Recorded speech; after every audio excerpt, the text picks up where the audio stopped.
Well, good morning, and here we are today in Sunday school class, and I'm going to do a recording of the review of missions and the importance of missions and the Great Commission.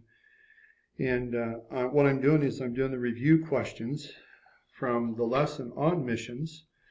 And so the first question is, what is idolatry? What is idolatry? We have in the word idolatry, have the word idol, and there's a pretty famous program on television right now called American Idol. And so there are idols that we look to, and we can worship idols. And if you just pause for a second and think about what's going on in the world today with Hollywood and sports and everything, people applaud and give recognition to sports figures and American idols. And so idolatry actually is the worship of anything we put before God. That thing becomes more important than our relationship with the Lord. And so that's a basic definition of what is idolatry. Question 2 from Let's Review: how did idolatry come into existence? Early after creation, man started worshiping other things because they disobeyed God. And, God wants a relationship with His creation. He wants us to be devoted unto Him. He does not want us to worship other things. Actually, God is jealous for our attention. He wants a companion for eternity. And so His unique creation of mankind, created in His image. We are created in the image of the Lord God Almighty, it says in Genesis. So we're not animals. Now, we are mammals, but we're not animals. And so God wants us to worship Him. But what happened was when man started doing their own thing, they started worshiping other things. Question 3, why did God establish the nation of Israel through Abraham? What a great story. God was looking for a man that would worship Him. And Abraham was called. And so Abraham's faith was counted to him as righteousness. He blessed him. God blessed Abraham so he may bless the world. So God came to Abraham, and Abraham followed his direction. And he went into the promised land area, and he worshiped the Lord. And God then came to him. The story of Abraham, if you read it in Genesis, is a wonderful story of God's commitment to us in Abraham's faith to Him that allowed a great covenant to start with His people, His chosen elect. But the promises says that His descendants would be like the sands of the sea, the stars of the sky, and through Abraham He would bless all nations. And we see that with the coming of Christ. So Abraham's faith was counted to him as righteousness, and God blessed him so he may bless the world. And the world has been blessed through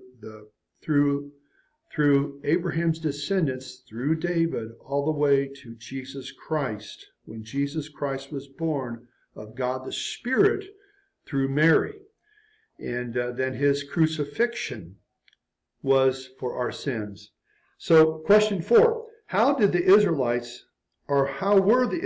to behave? Well, right here, Deuteronomy chapter 14:2, right here it says, "For you are a holy people to Jehovah your God, and Jehovah has chosen you to be a peculiar people to Himself, above all the nations that are on the earth."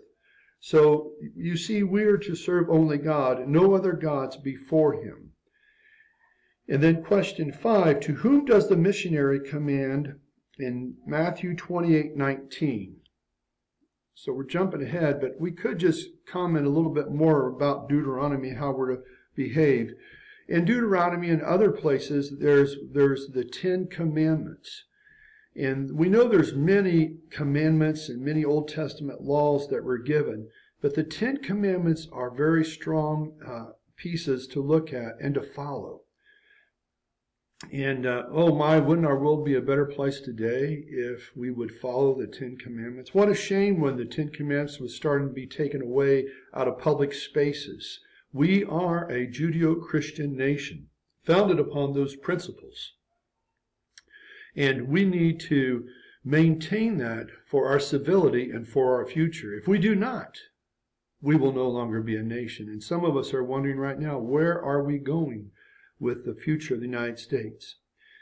Also, Deuteronomy 26:18 says, "And Jehovah has taken you today to be his peculiar people, and he has promised you and to keep all, as he has promised you, and to keep all his commandments, and to make you high above all nations, which he has made, in praise and in name and in honor, and that you may be a holy people to Jehovah your God, even as he has spoken." So here in Deuteronomy, we see God saying through the prophets and through the writings that we are a peculiar people.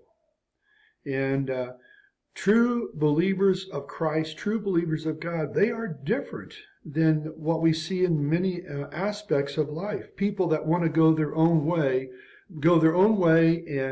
and do their own thing. But the peculiar people looks to the scriptures and looks to the Spirit, and they're led by the Spirit of God to make changes in their life and to be directed by God's Spirit. So we're a peculiar people, and we are also a holy people. God says, "Be ye holy." He says, "I am holy, be ye holy." You just don't go out and do anything you want to do. If you serve the flesh, you will die the flesh. The Bible tells us that there's 3 areas that sin can enter us: the lust of the flesh, the pride of life, and the lust of the flesh, the pride of life, and oh my, there's one more. I'll look it up here and we'll get it a little bit later. It's in the book of John, though. So let's continue on with the review. Sorry about that. Number 5, to whom does the missionary command in Matthew 28:19 apply to? So let's go here to Matthew 28:19.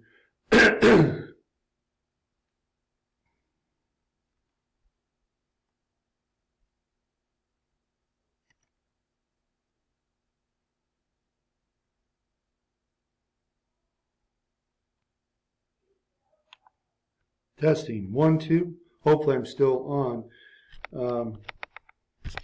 Something doesn't be okay. The lust of the eyes, lust of the flesh, and the pride of life are the 3 areas. And so here, Matthew 28:19.